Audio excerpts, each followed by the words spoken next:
All right, great. Well, thank you so much for coming out to the library tonight. Uh, for hopefully it will be the end of winter for all of us. At least it's not snowing at the moment.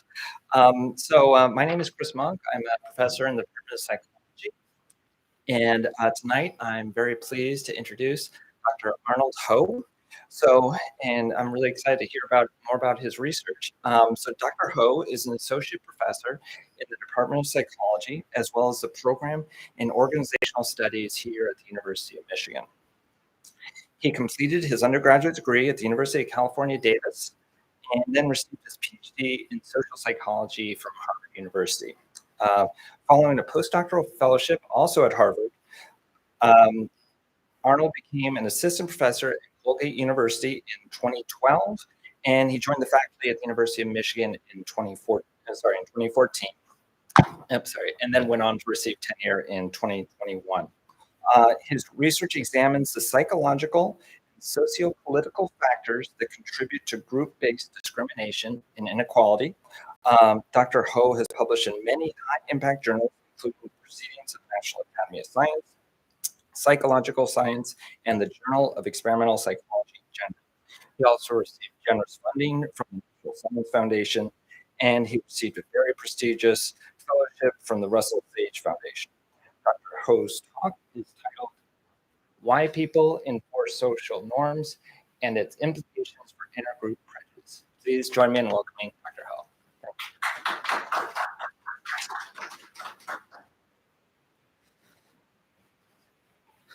Okay, well, thanks so much for that nice introduction, Chris, and thank you all for being to be here tonight. I'm really excited to present what is sort of a new avenue of research for me. So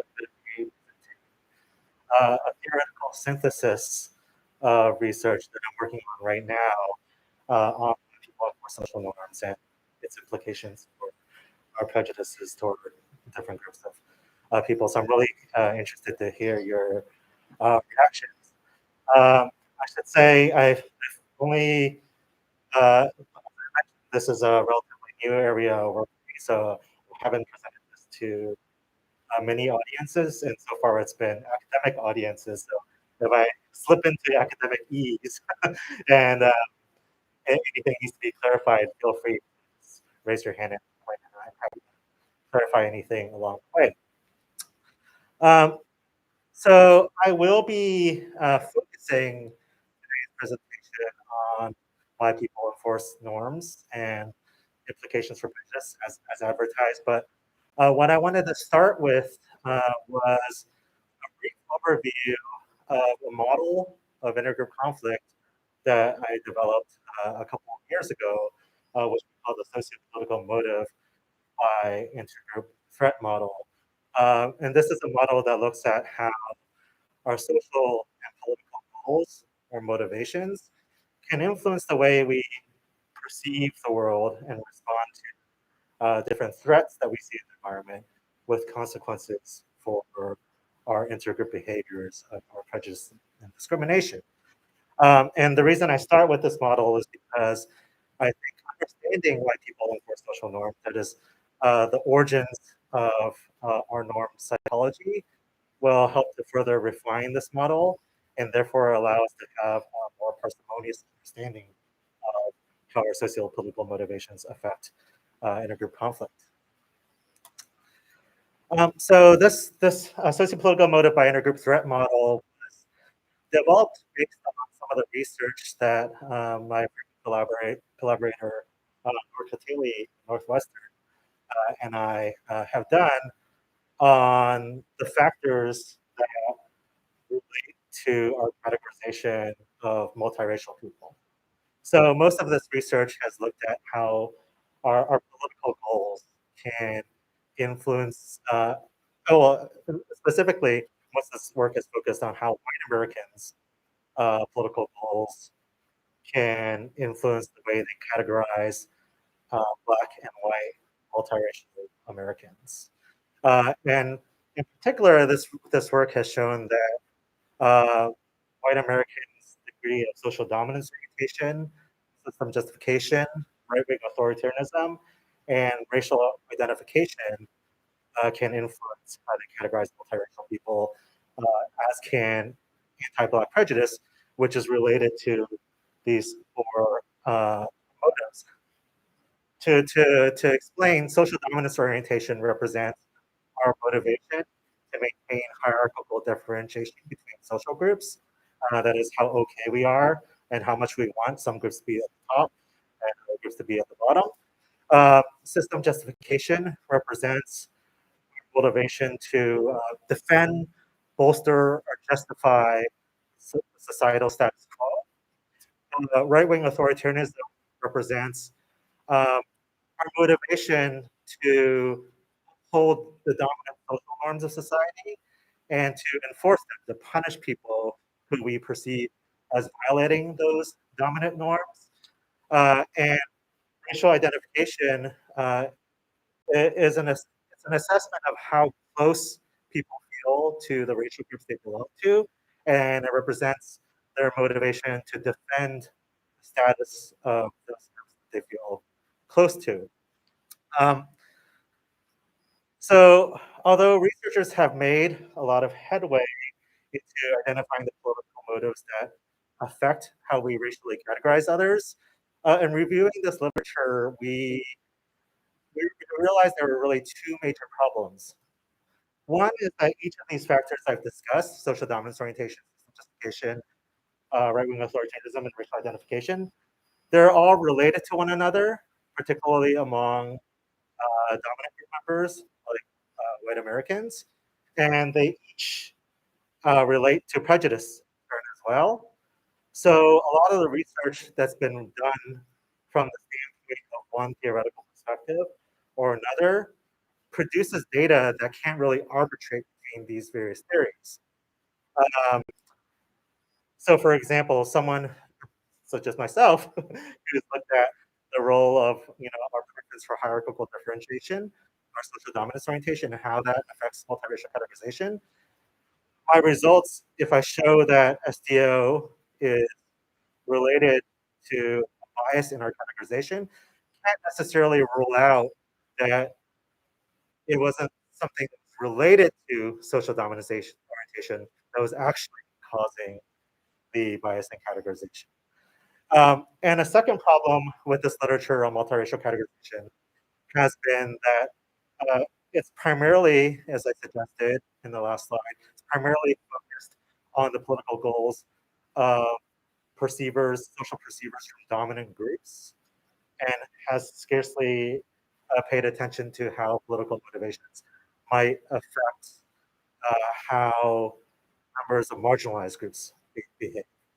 I actually won't have time, given the focus of today's talk, to discuss the second point very much, but if anyone's interested, I'm happy to talk about that in the Q&A. So to better address the first problem, that is to better assess how each of these motives might affect categorization and when.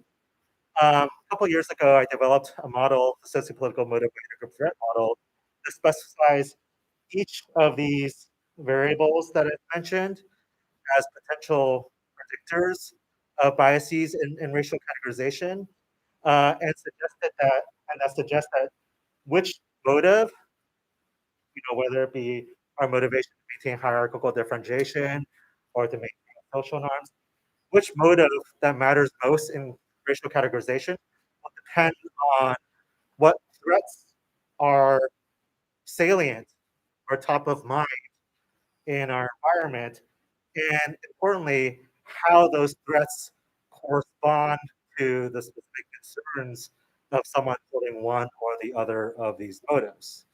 So let me elaborate on that with an example.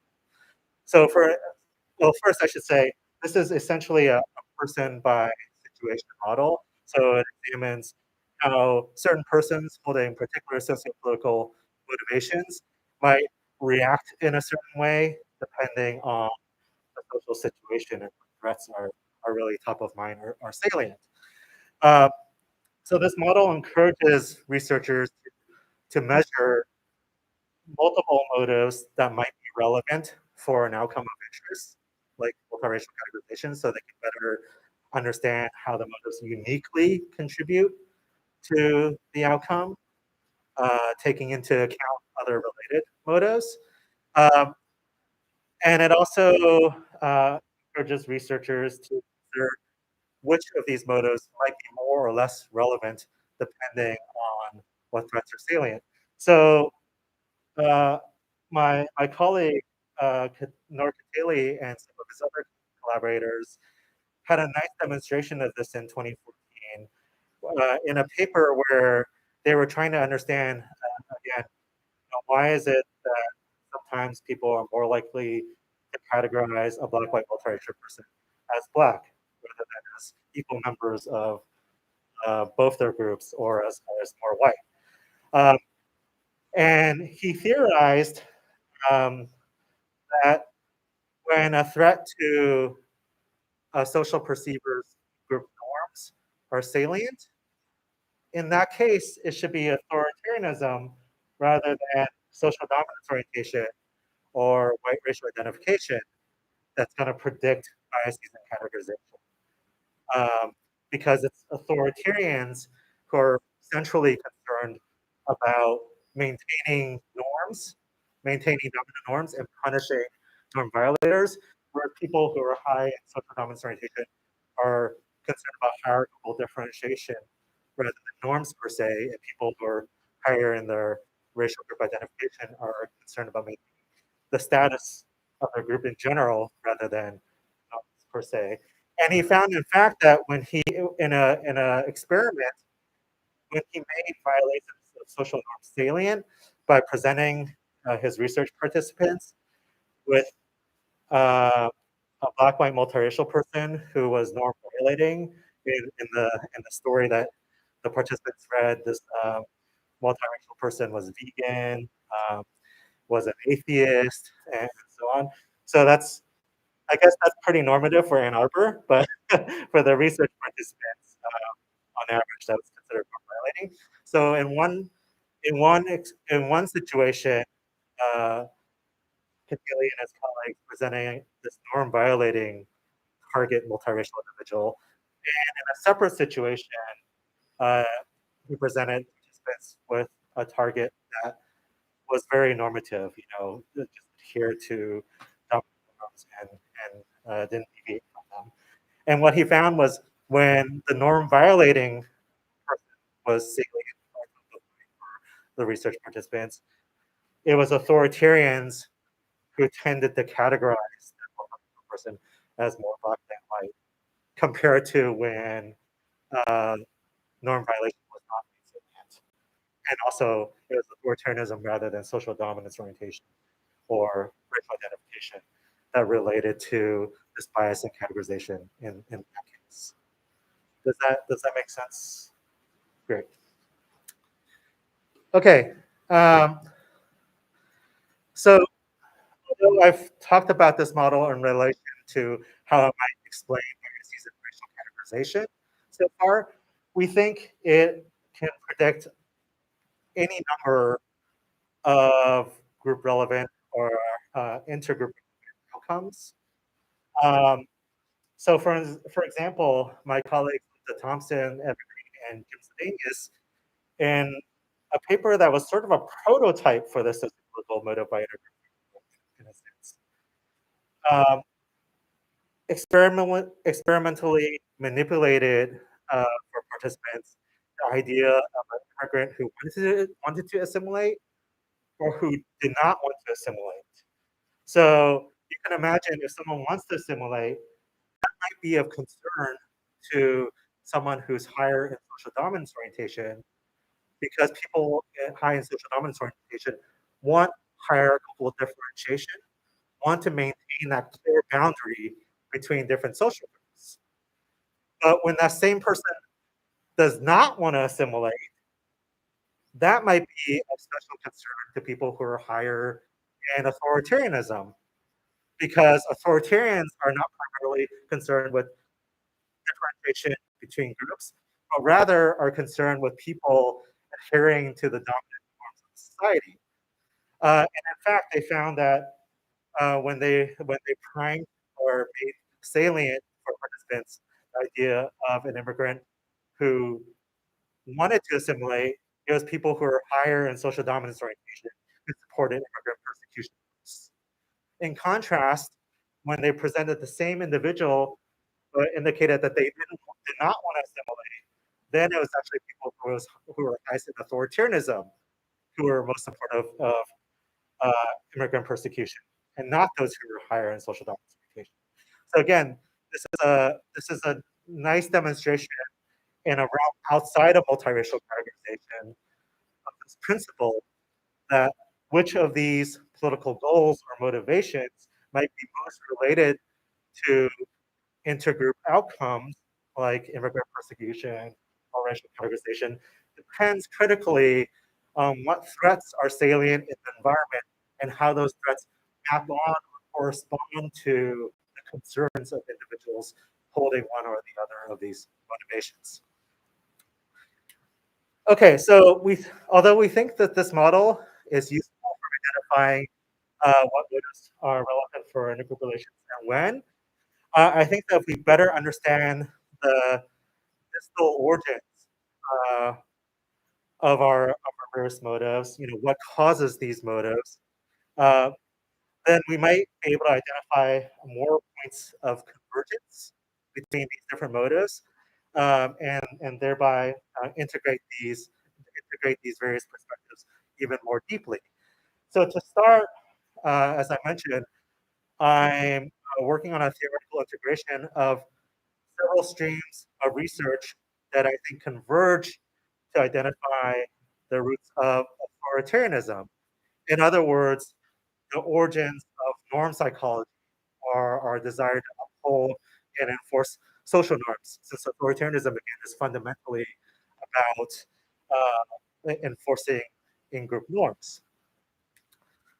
So in the rest of this presentation, then, I'm first going to go over three areas of research that suggest that an emphasis on norm adherence and punishment of norm violators can have positive effects in that it can promote collaboration and coordination within social group. And then I'm going to present a fourth perspective that suggests that while norms can help with cooperation in general, they might be especially useful when there are threats in the environment, because it's particularly when there are threats, that's particularly when groups might feel like, okay, we really need to come together and work together, cooperate in order to defend ourselves against these threats. Um, then I'll present two models, authoritarianism and the theory of tightness and looseness, which I'll explain in a few moments, that suggests that um, while while emphasis on norms might be helpful for collaboration, they might also have unintended consequences for prejudice and discrimination against people and groups that we think deviate from dominant norms, that have different values or different norms than our.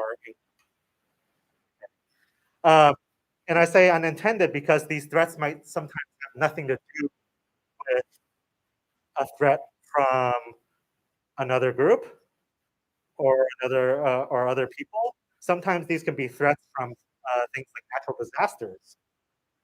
Any sort of threat might make us feel like we need to really come together to defend ourselves against the threat, and that might have unintended consequences for prejudice against people who we perceive to have different values, because they might lead to cost and coordination. Um, and then I'll also present a final model sophistication theory that I think might actually converge with the theory of authoritarianism and tightness and looseness to make to similarly make this point that threats can lead to an emphasis on norms, which can have consequences for prejudice. I should note that the model that I'm presenting is not necessarily entirely new per se, but I think by integrating across areas of research, you're typically be considered in isolation. We can examine the cumulative evidence for this model and identify open questions for future research, which I'll come back to later in the presentation. Okay, so first, several streams of research suggest that emphasizing adherence to social norms and enforcing social norms might promote cooperation within groups. So, for instance, work in behavioral economics has demonstrated that when members of a society are willing to punish individuals who violate norms of cooperation, you see generous and cooperative behavior in those societies on average. So, for instance, in a really influential paper, Joseph Henrich and some of his colleagues showed that the more third party witnesses to an economic gain are willing to punish a greedy or ungenerous game participant at a cost to themselves without any ostensible benefit for themselves, the more you see cooperation in a society as measured by behaviors and separate economic gain. Society. So he tested this across 15 diverse types of societies and found the more you see this kind of third-party punishment, the more people in the society are willing to cooperate. Researchers studying the development of norm enforcement have similarly argued that the glue of human societies and their institutions is social norms, which seem to be unique to humans, and that norm psychology plausibly evolved due to its role in stabilizing group coordination and collaboration. And thus, they found that norm enforcement emerges quite early in people's development, actually between 2 and 3 years of age, so in toddlerhood. So this figure that you see here represents an experiment where they had 2 and 3-year-old participants, and they placed participants in one of two situations. And what's called the experimental condition, participants were taught the rules of a game. In particular, they were taught, and these are 2 and 3-year-olds again, they were taught that in this game, it there's two ways to move this local object that they showed the participants. One way is pushing the object with a stick, kind of like in billiards. And in the experimental condition, they called this daxing. To push the object with a stick is called daxing. And then they also, in the experimental condition, said, well, there's another way you can move this object. Simply lift the platform and the object will slide. But they labeled that a mistake in the experimental condition. In the other condition, the control condition, they taught children the same two ways of moving the object, but neither was labeled. So there wasn't a movement labeled daxing, and there wasn't a movement labeled a mistake. And then in the critical test phase of this experiment, they introduced a puppet who comes into the scene. And in the experimental condition, the puppet announces, oh, I want to play, I want to dax. And then proceeds to lift the platform to move the object instead of what the children were taught, which is that pushing the object with a stick is called dancing. In the control condition, the puppet comes on the scene and simply lifts the platform to move the object without saying anything. Again, in this condition, they weren't taught what was dancing or what was a mistake. And what you find is that by 3 years of age, in an experimental condition where the puppet says he's going to dax, but then does what was labeled a mistake to move the object, 3-year-olds will engage in what they call normative protest. So they'll actually say, no, they'll make their objections very clear. They'll say, no, that's not how the game is played. That's not daxing. Whereas in the control conditions, since they haven't been taught the rules of game, they don't do that. By 2 years old, children aren't quite using normative protest yet. They don't appeal to game rules yet, but they engage in what was labeled imperative protests. So they'll say something like, no, take the stick, indicating that They register that there's a mistake that's gone on, but they're not quite using that normative language yet, appealing to the rules of the game. That's not how it's done. That's not okay. And so, what Okachi and colleagues concluded in the study was that early in ontogeny or early in development, we find the rudiments of what lies at the heart of uniquely human societal and institutional reality. The ability to collectively act and treat objects in certain ways, thereby assigning functions to them and installing a normative framework of appropriate acts and mistakes. So, in a similar vein, my colleagues Stephen Roberts, Susan Gelman, and I conducted a study with young children, 4 to 6 years old, and 7 to 9, and adults. Um, and the purpose of the study was to examine whether group norms, people pay so much attention to them, whether people pay so much attention to them that they'll care about group norms above and beyond caring about moral values, which could be universally right. So to test this, we introduced our child and adult participants to two imaginary groups. The red group, the Hippos, and we'll call the green group the Glurks. And we introduced two sets of group norms. So we'll say, the Hippos, uh, they like to harm ladybugs. That's just what Hippos do. Whereas the Glurks, right, they like to protect and care for ladybugs. That's what Glurks do. And here you see this Glurk in the middle who is harming the ladybug, unlike their group, which tends to protect ladybugs. And we asked our participants, is this okay or not okay? Do they approve, basically? And then in another scenario, we present something very similar, except this time the Nibbles are the ones who protect ladybugs, and the Glurks are the ones who harm ladybugs. Um, and the Glurk again is harming the ladybug, so the Glurk in both cases is doing the same thing. But in the first case, he's harming the ladybug and going against his group norms. And in the second case, harming the ladybug by going with the group norms. And what we find interestingly is that, as you can see by the highlighted middle sets of bars, among each of 4 to 6, 7 to 9 year olds and adults, it's consistent that even though we're talking about the same act, not conforming to a moral norm and stepping on the ladybug is considered worse than conforming to an immoral norm and also stepping on the ladybugs. Disapproval is on the vertical axis, so the higher numbers, or the higher the bars, the more disapproval an action was met. So similarly, we also find that when someone does something good, does something moral, does not conform with an immoral norm. So the group likes to step on ladybugs, but the person likes to protect ladybugs. That's considered worse than the exact same moral act that's consistent with the group norm. So protecting ladybugs, but your group also protects ladybugs. So despite the fact that we universally value morality, such as caring for others and animals, um, above and beyond that, we see an effect for each age group of also attending to whether someone followed the norms of their group.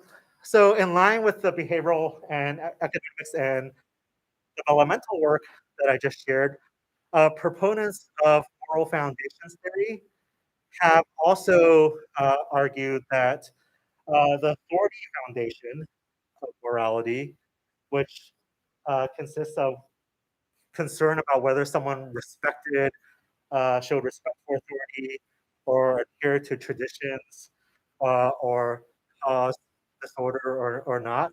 Concern for these various things um, constitutes what proponents of moral foundations theories call a binding foundation. That is, concern for these values can help groups become more cohesive or bind them together.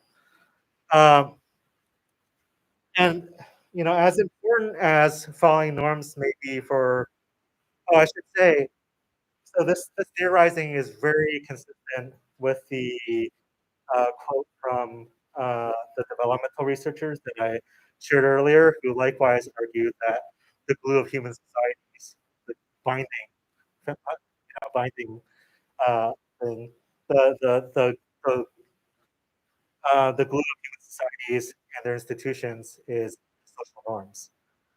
Um, so as I mentioned earlier, as important as these are in general, they might take on an especially important role when groups are concerned about their security or feel threatened, because it's particularly when we're concerned about security that we might have this instinct that, okay, well, now we really better come together in order to defend ourselves against this threat, right?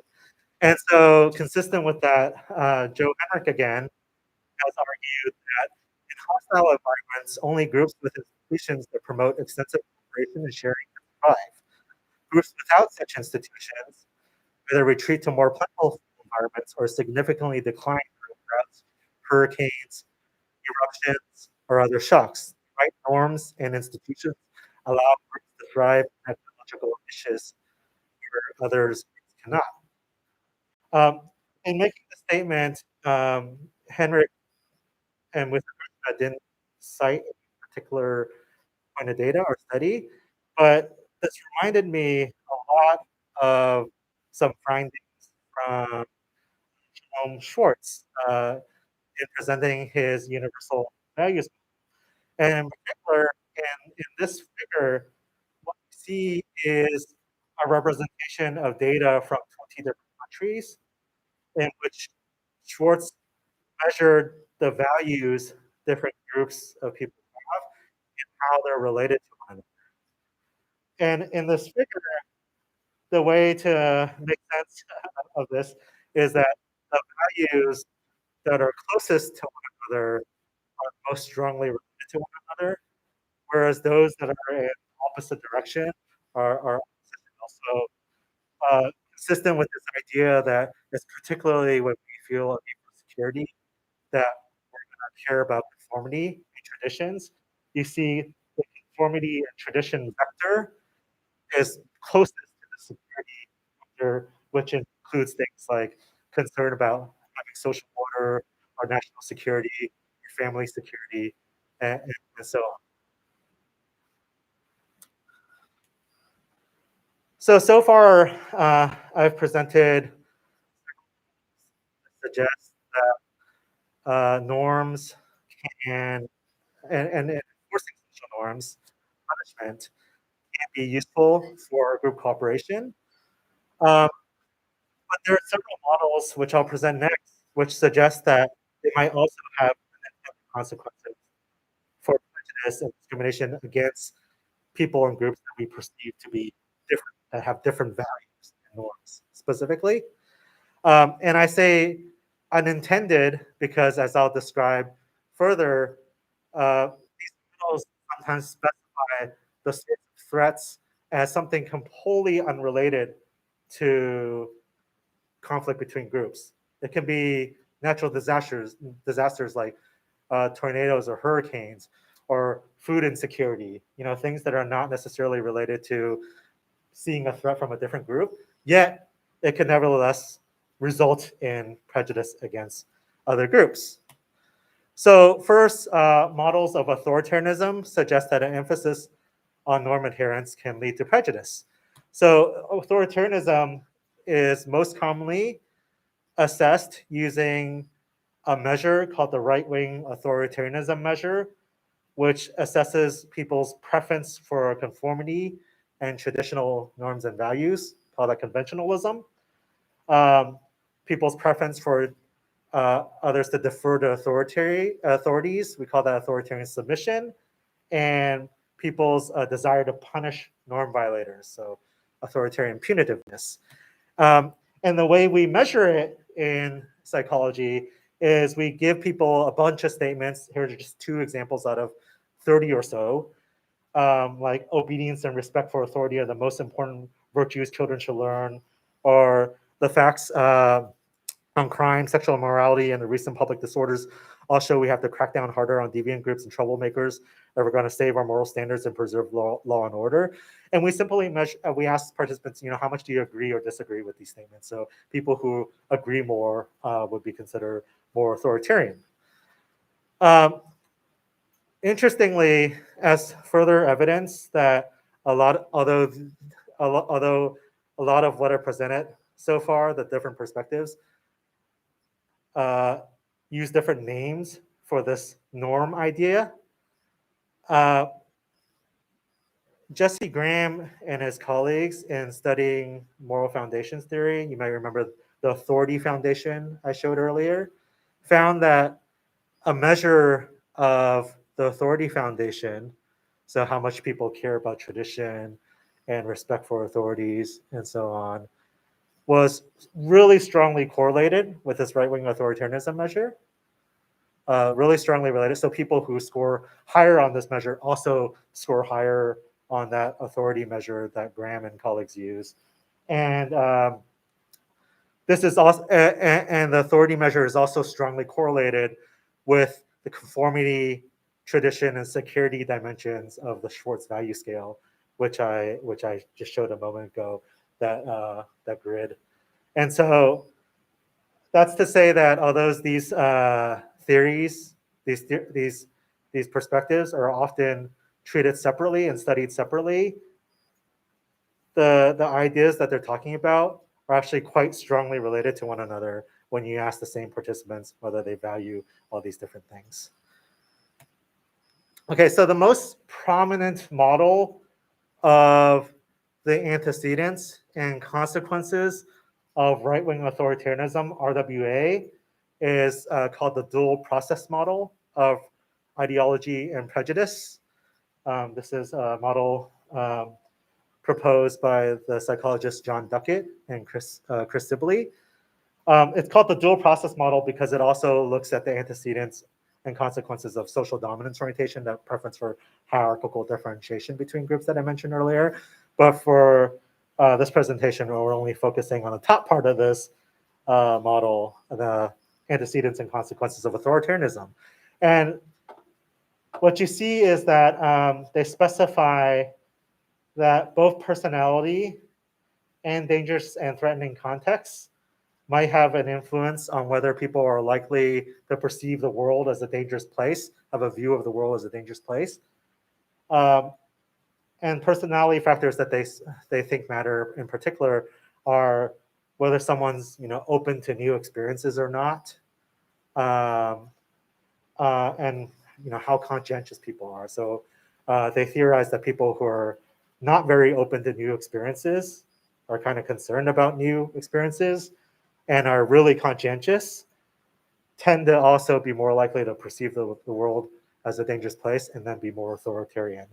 And dangerous contexts might also relate to perceiving the world as a dangerous place and being more authoritarian. And then being more authoritarian, among other things, as I've mentioned, is related to prejudice toward what authoritarians perceive to be deviant and dangerous groups and people. So consistent with this general model, in an early and influential paper testing this, they found that people with a conformist personality, so people who reported really caring about orthodoxy and not being very rebellious, were more likely to perceive the world as a dangerous place, who were in turn more likely to be authoritarian and engage in outgroup prejudice. Right. So interestingly, although in this early paper, Duckett and his colleagues didn't look at the other part of the model, whether being in a dangerous and threatening context might also have these consequences for authoritarianism. They write in this early paper that social worldviews should be influenced not only by individuals' personalities, but also by social reality.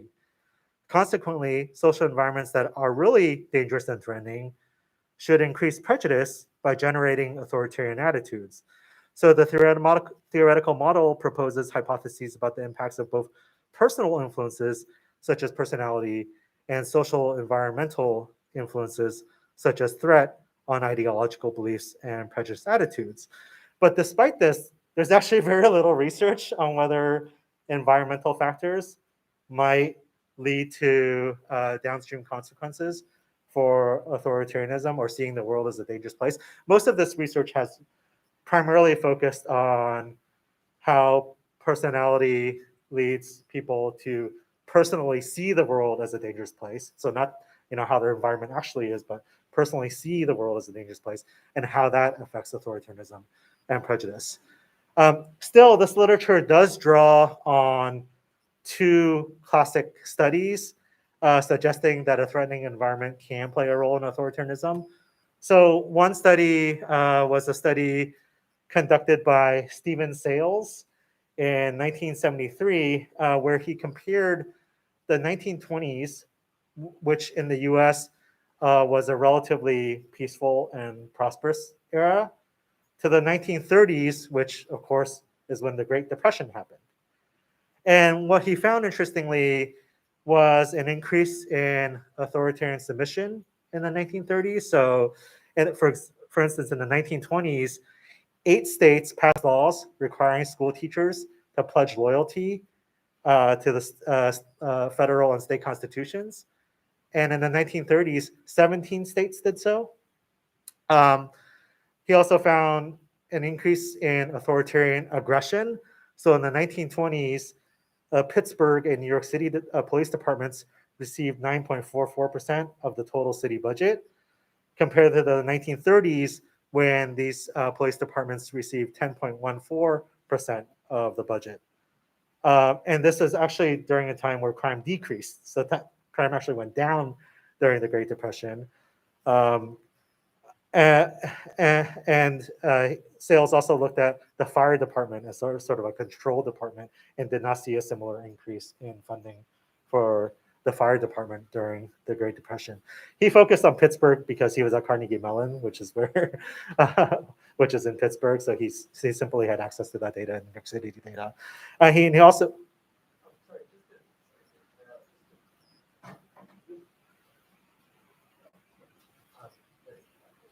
Just to be clear, maybe so the threat here is economic threat and depression. Yeah, primarily economic threat because of the depression. Yeah, sorry, I should have said that more explicitly. Yeah, thanks. And then he also, between 1920s and 30s, the average sentence for rape, which is obviously a violent crime that violates norms of not harming others. The average sentence for rape went up from 3.41 years to 4.65 years in Allegheny County, where Pittsburgh is. But there was no comparable increase in sentences for manslaughter, which is an unintentional crime. So it's not, I guess, I don't even know if you would call it a crime necessarily. It's unintentional, so it doesn't necessarily implicate the violation of norms or social practices. Right? So you might think that, well, with respect to something like increasing the demand for loyalty pledges, could it just be a simple social trends over time? Nothing having to do with increasing economic threat, but rather, this year, like 5 states want to do this, and then it kind of catches on as a social trend, and then the next year, 10 more states want to do that, right? So to rule that out, Richard Doty and colleagues, including David Winter, who used to be on our faculty, in 1991 published another really influential paper examining whether the reverse might also be true. So not only whether you have increasing indicators of authoritarianism with increasing threat, but if you look at periods where it goes from relatively high threat to relatively lower threat, whether you see a corresponding decrease in authoritarian tendencies and related consequences. And in fact, when they compared 1978 to 82, which was a period of relatively high economic threat in the US, to 1983 and 87, a later period that had some recovery and was less threatening, you actually saw a decrease in authoritarianism in the form of things such as book ban laws around the country, and a corresponding decrease in KKK membership and violence. Interestingly, Doty and colleagues wrote that threat seems to produce similar effects on authoritarianism at both the individual and group levels. And this really nicely dovetails with cultural psychology research on tightness and looseness. So, tightness is defined as having strong societal norms and little tolerance for deviant behavior. And there's several ways researchers measure or capture tightness. One way is simply by asking respondents to a survey whether there are many, they gave them items like these two and ask them whether they agree or not. So things like whether there are many social norms that people are supposed to abide by in this country, or in this country, if someone acts in an inappropriate way, others will strongly disapprove. Um, and consistent with the dual process model, which I just presented, the tightness literature has similarly proposed that threats in the environment can lead to greater tightness, which can lead to greater prejudice and discrimination. So, for example, in this paper, Jesse Harrington and Michelle Gelfand showed that if you look across the 50 US states, the states with the greatest history of threats, and again, these threats don't necessarily need to be group-based in nature. It could be, states that face the most hurricanes or other natural disasters, most food insecurity, and so on. They tended to be most tight as indexed by how strict the laws in the state are. So whether corporal punishment in schools has been allowed historically, how often the states exercise the death penalty, and so on. And that in turn was related to the number of complaints filed with the Equal Employment Opportunity Commission within a particular state, right? So lending credence to this idea that ecological threats in the past can lead to a greater demand for following norms and having really strict rules, which can lead to prejudice against groups that we see as having different values and norms. In a further reflection of Doty and colleagues' point that threats might be related to both group as well as individual level norm enforcement, Joshua Jackson, Michelle Gelfand, and their colleagues found in the 2019 paper that threats were related to country level tightness, and country level tightness in turn, as you can see here, had a positive relation with prejudice. So tighter countries have more prejudice. Interestingly, in the exact same publication, they not only looked at threats at the country level and its relation to tightness and prejudice at the country level, but they also measured a preference for tightness between people. So they gave participants, they asked participants things like, do you think your country is not permissive enough or too permissive? People who don't conform in the norms to the norms in my country are treated too harshly or are treated too leniently. So this is not looking at how tight a country is as a whole, as indicated by laws or by statements to whether the country in general really enforces norms and so on, but rather differences between individuals within a country and how much they want there to be tightness, how much they want norms to be enforced and others to follow norms. And what they found was that individuals' perceptions of threats in their environment, so not actual measured threats like economic threat, but people's perceptions of how dangerous their environment was related to differences between people in the support for cultural tightness, and that in turn was related to prejudice and related political attitudes, right? Note that this maps on exactly to Duckett and Sibley's dual process model that I shared earlier. But despite that, researchers from these two research traditions haven't really conducted their studies in conversation with one another, which shows the utility of integrating these perspectives so that we can better understand the cumulative evidence for this model and directions for future research. So finally, it occurs to me that research from system justification theory might also provide convergent evidence for the general model I've discussed so far, with threats going to an emphasis on norm adherence and enforcement, going to prejudice.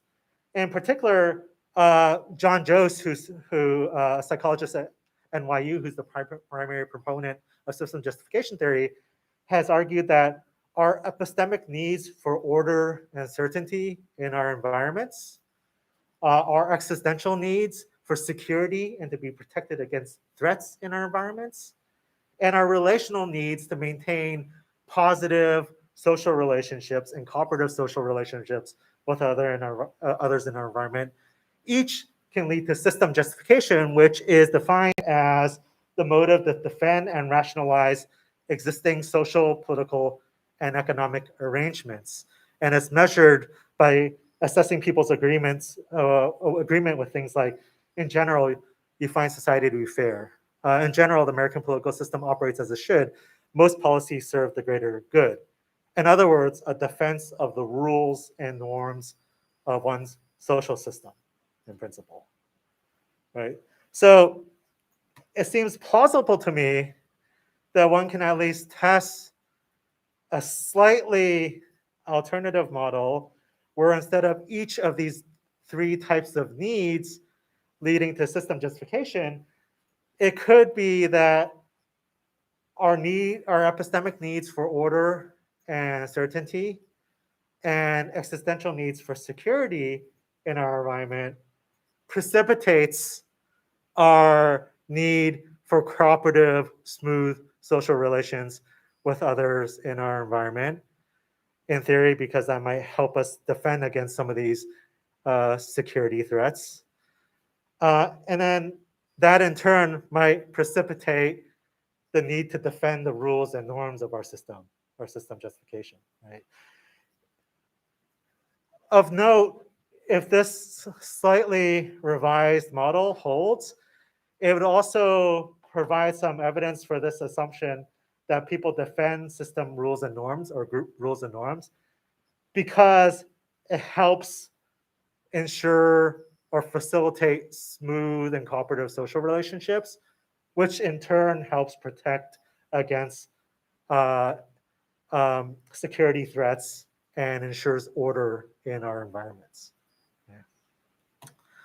So the literature I've covered so far suggests at least several directions for future research. First, I think these studies haven't necessarily systematically looked at the consequences of threats from other people on the one hand versus other types of threats like environmental threats or economic threats on the other versus non-threatening challenges. So for example, in some tightness and looseness research, in looking at the effects of threat, the researchers have created an index which includes everything from how frequent have there been territorial conflicts, which is obviously a form of group-based conflict, combined with things like food insecurity or natural disasters. So it's not really clear, what the unique effects of these different types of threats are. And one interesting possibility is that threats from people or from other groups might directly lead to prejudice and discrimination against them, whereas other types of threats might also lead to discrimination in the end, but only through this process whereby it leads to a greater demand for people to follow social norms in order to cooperate more efficiently, and therefore wariness about groups and people who we perceive might have different values and norms. Um, it might also be interesting to look at the effects of non-threatening challenges on an emphasis on norm adherence and whether that might have downstream consequences for prejudice.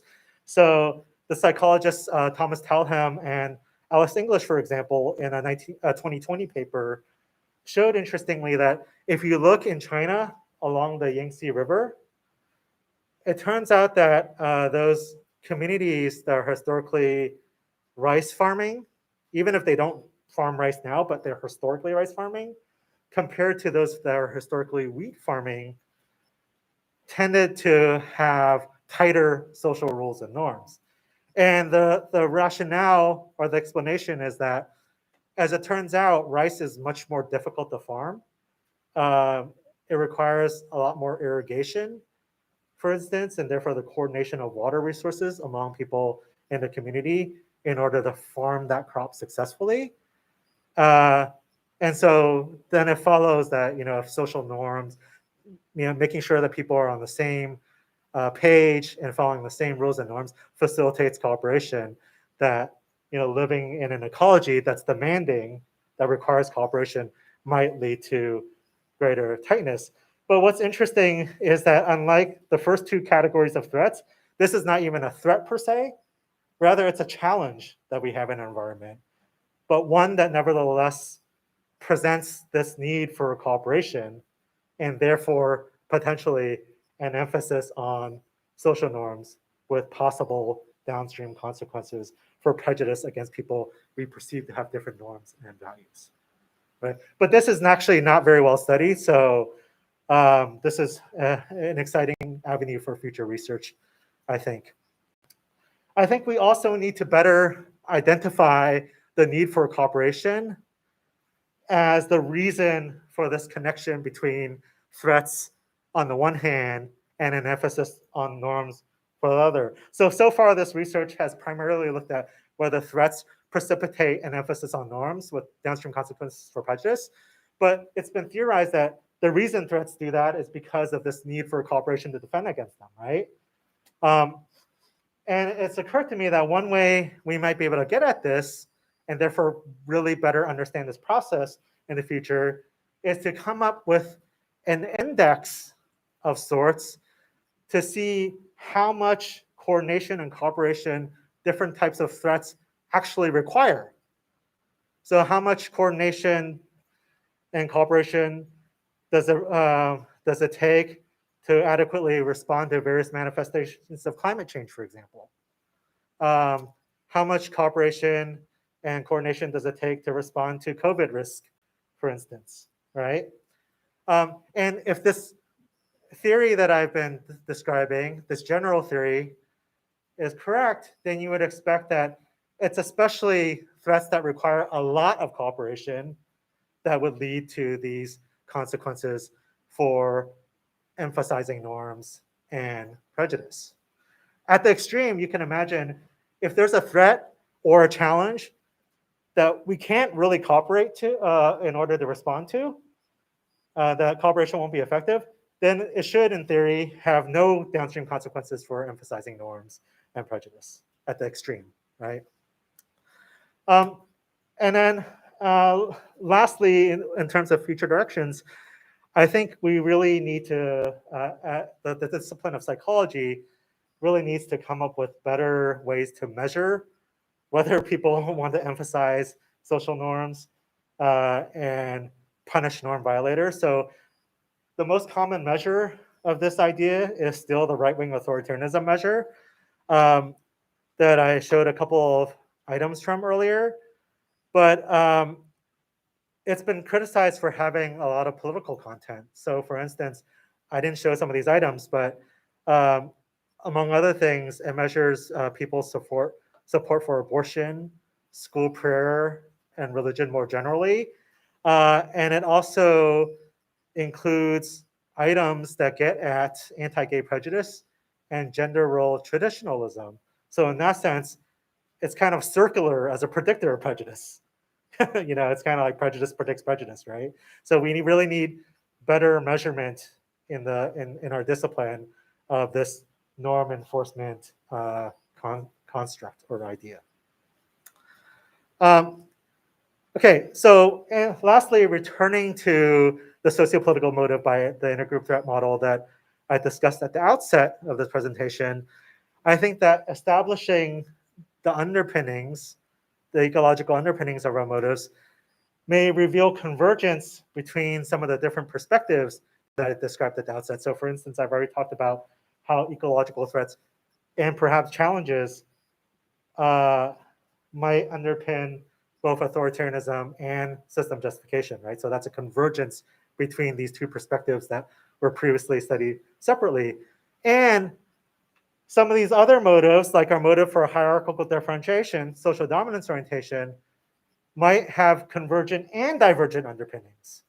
So for instance, one convergent underpinning might come from the fact that ecological threats might very well lead to resource scarcity, and resource scarcity has been theorized to lead to a greater preference for hierarchical differentiation, because if resources are scarce, then that's going to promote a view of the world as sort of a ruthless, competitive jungle, a dog eat dog type of place, and that's going to that might promote, if not tolerance for inequality, tolerance for hierarchy, and maybe even a preference for it, because it might be necessary if resources are perceived to be really scarce. Some groups will necessarily have to have more than other groups under those conditions.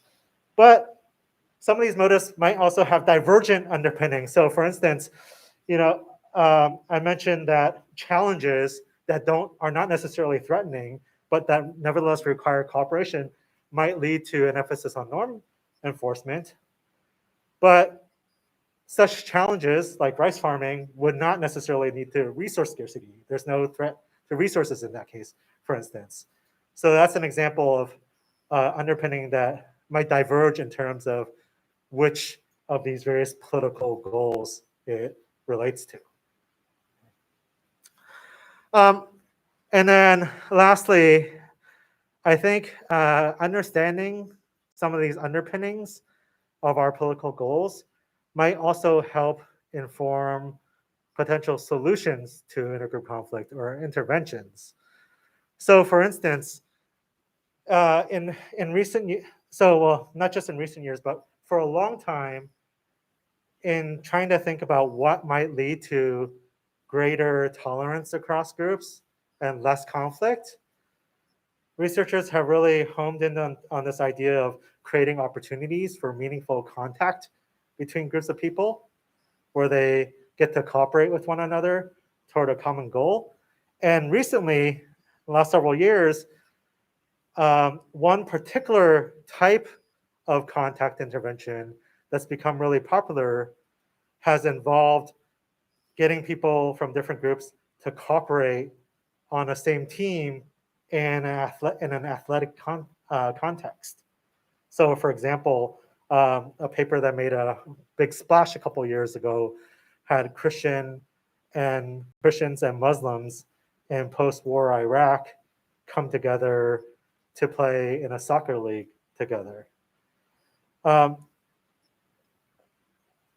While this could, in principle, promote more positive relations between groups, if we understand that one reason why we have prejudice is because we need to cooperate within our group to defend against threats, and therefore we really want people to have the same values and norms, and are kind of scared about working with people with different values because that might lead to a cost in cooperation. If everyone's not on the same page, it might be harder to cooperate with everyone. If we take that into consideration, then we might realize that it may be far from ideal to have this kind of competitive zero-sum context as the context where we're bringing people together, different groups together, to engage in cooperative endeavors. Because in such a context, some teams are going to win, which is great because that might very well allay this fear that we can't cooperate with this group that we perceive to have different values. but other groups are going to lose. Other teams are going to lose. And rather than undermine this basic concern we may have, according to this theory, that's going to reinforce this view that, no, oh, I guess we can't cooperate successfully with members of this different group. And that could lead to worse intergroup relations rather than more positive intergroup relations. And as a matter of fact, in the paper I'm referencing, Musa 2020 in Science, they actually found that whether a team won or not moderated whether the contact across Christian and Muslims groups led to more positive intergroup relations. So winning teams, on average, there was no effect. So the intervention, on average, was not very successful, if you will. The winning teams did show some positive effects in terms of decreased hostility towards their outgroup. And this paper didn't break it down by, they showed that winning affected the whether contact had a positive or negative effect, but it didn't show the specific effect among winning teams or the specific effect among losing teams. So given that the average effect was 0, it seems quite possible that the winning led to positive effects and losing led to negative effects, right? And this could be anticipated in a sense if we better appreciate this theoretical underpinning of group conflict. Yeah. So in short, I think that establishing the origins of our sociopolitical motives will help to further refine the sociopolitical motive by intergroup threat model that I presented at the outset, and thereby facilitate a deeper, more integrative, more complete, and more parsimonious understanding of intergroup relations. Thank you.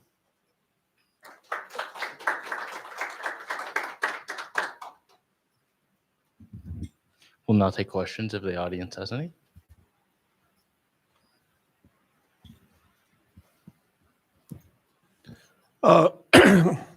Can't help but think of one of my most impressed movies that most impressed me in the past 10 years, and that's 12 Years a Slave, which had a fundamental mystery about it, because why was this a movie about American slavery being made by Brits and being made so well?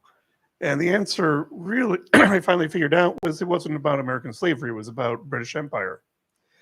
And the theme of the movie, and I want to see if you can play with this, is you mentioned how cooperation or the need for cooperation or conformity can lead to discrimination and prejudice. What that movie suggested was that prejudice and discrimination is a tremendously cooperative act. That is, it in itself can produce tightness and cooperation among the community at large. Everybody has to conform their behavior to make sure the social hierarchy remains the same, and that everybody carries out the discriminatory nature of the society that they've created, so that it actually can, the connection between prejudice and conformity can flow in the other direction. I was wondering if you had any thoughts on that. Right. So for instance, I mean, I guess a follow to that is that's why the Civil War led to, the Civil War was represented in an instance where people were not willing to cooperate, and therefore led to the official end of slavery, even if they weren't willing to cooperate with the North, but there was a tremendous amount of cooperation going on to continue the peculiar institution of slavery, which I thought was a very interesting observation. Right. Yeah. I mean, I think.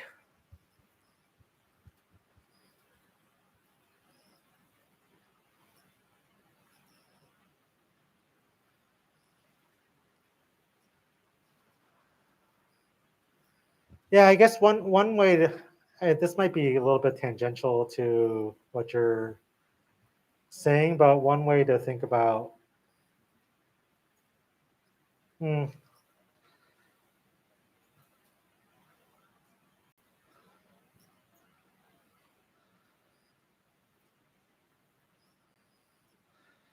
Yeah, so I guess that's an example where the threat is in particular a group-based threat that leads to coordination in order to maintain the system that benefits the dominant in-group members, right? So in that sense, I think it still fits with the general model. So you have a threat from a severely discriminated against and brutalized group against your economic well-being that requires coordination among the dominant group to maintain their benefits. So that part of the model follows. And so what might be interesting following from that is not only does that lead to the continuing brutalization of Black American slaves, but additionally has add-on effects for wariness about other people and groups that one also perceives as having different values, like Northerners, who are not going to be cooperative with the in-group in maintaining the system in the face of threat. Yeah, people in the in-group who are not going to be cooperative. So that's the black sheep effect, basically. You know, if we feel like there's a member of our group that doesn't represent us well, who might have different values, and therefore might pose difficulties to cooperation, they may get shunned, right? So this prejudice, I've emphasized the intergroup nature of it, given my central interest in intergroup relations, but it can certainly lead to within group prejudice and discrimination as well.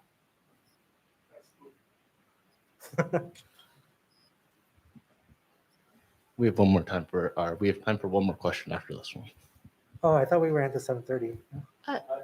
So how does it apply to diplomacy, like North Korea? How can we help? How does that apply to diplomacy? Well, I mean, I guess one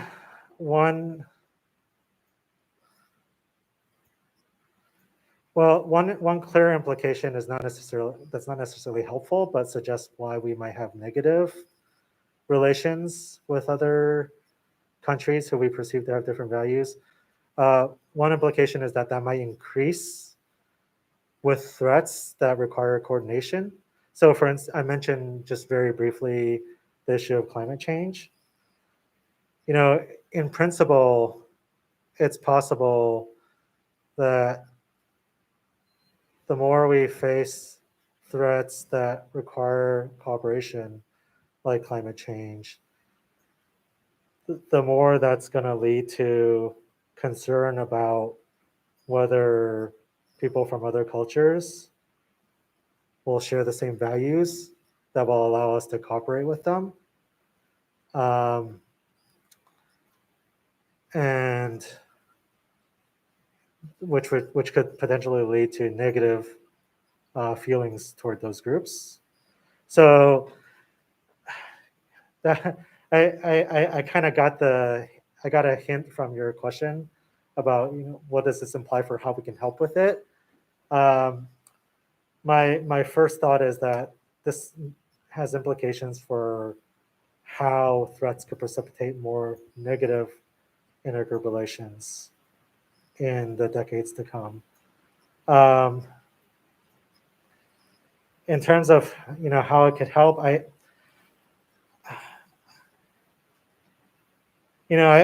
suppose that I actually had a conversation with another intergroup relations scholar last week who suggested that the military might be the ideal situation to promote positive relations between groups. Like, for instance, there's, I don't know how much empirical evidence there is on or data on this, but I know scholars have suggested that the military really improved attitudes between white and Black people who were part of the US military. And this conversation I was having with this other researcher, she suggested that part of what might help with that, consistent with the view that I presented, is that it's an institution with extremely rigid norms that everyone has to follow. So there's not really an opportunity for deviation from those norms.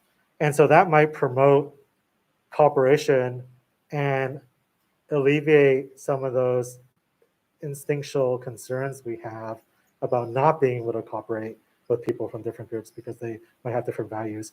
So I don't know about the case of North Korea in particular, but it seems that, in the face of threat, according to this perspective, in order to allay concerns about being able to cooperate with others from different cultures, we might need strong normative institutions that don't allow for much deviation. So to the extent that we can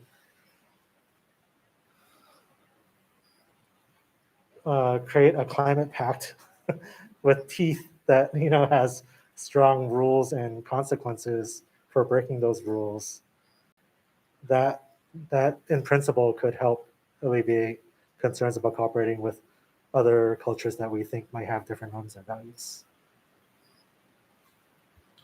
Any other questions?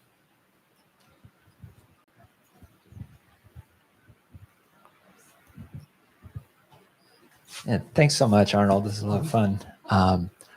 I was wondering if if it's feasible to do, or if people have done experimental work on altering threat level, like in a laboratory. Is that I don't fully have a handle on the different kinds of threats, but it'd be great to I would think to be able to experimentally manipulate that to see if that influences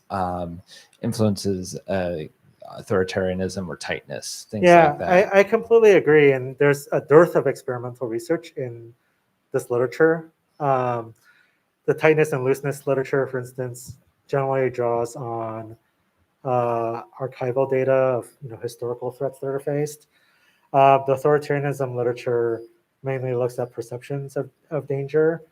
And I didn't mention this earlier, but some of the experimental work in that literature has actually primed or presented threats from the targets of authoritarianism items. So it makes it somewhat tautological. So, I might say, there's lots of threats in our environment, economy's tanking, plus crime is on the rise. There's criminals run amok who are threatening our well-being. And then an authoritarian item is, we really need to deal with troublemakers and criminals if we're gonna, maintain our way of living, right? So it hasn't really been good about kind of cleanly drawing out this theoretical process by priming threats that theoretically should require cooperation, which may lead to this emphasis on harm enforcement and prejudice. There's one paper that I'm aware of that tried to prime climate change by just having people read a bunch of facts about climate change or not, and it showed inconsistent effects. But I actually think that might have to do with this idea that I mentioned earlier about really being clear about which threats require cooperation. So it'd be interesting, for instance, to go back and look at each of the climate change facts that they presented participants with in the experimental condition, and whether people can really deal with that through cooperation or not. You might even be able to look back at their data and, well, I guess it'd be contaminated because all the facts were mixed together. But to the extent that we could somehow better have an index of which ones are threatening and which one people think can be addressed with cooperation, and then subsequently design a study where we only presented the facts that people thought could be dealt with by cooperating, then those in principle should be the ones that lead to the greatest emphasis on norms with downstream consequences, right? So in general, I think, no, there hasn't been enough experimental work, and future experimental work really needs to think carefully about different types of threat, whether they're based in, whether the source is from other groups, whether the source is not from groups or people, and whether it's not even a threat, but a challenge, but that nevertheless requires cooperation. And then we can really understand which of these challenges and threats might drive this process. We can take one more question. Somebody has one.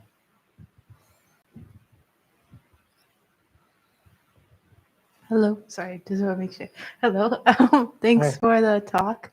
I was interested in the point you just made about understanding where the threat is coming from.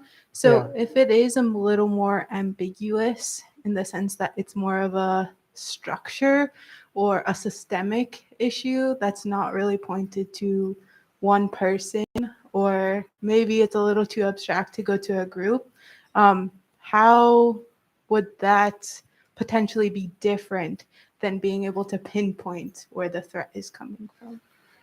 Yeah, so I guess that kind of goes back to this point I was making about how if you can pinpoint threats from a particular group or a few individuals or one individual, then I mean that in theory should have this direct effect on prejudice and discrimination against that group that is the source of the threat, indicated by the red line. But if it's other types of threats that are kind of more diffuse, that can't be pinned on a particular group or particular individual, then it might still end up having effects on prejudice against any number of groups that we perceive to be different.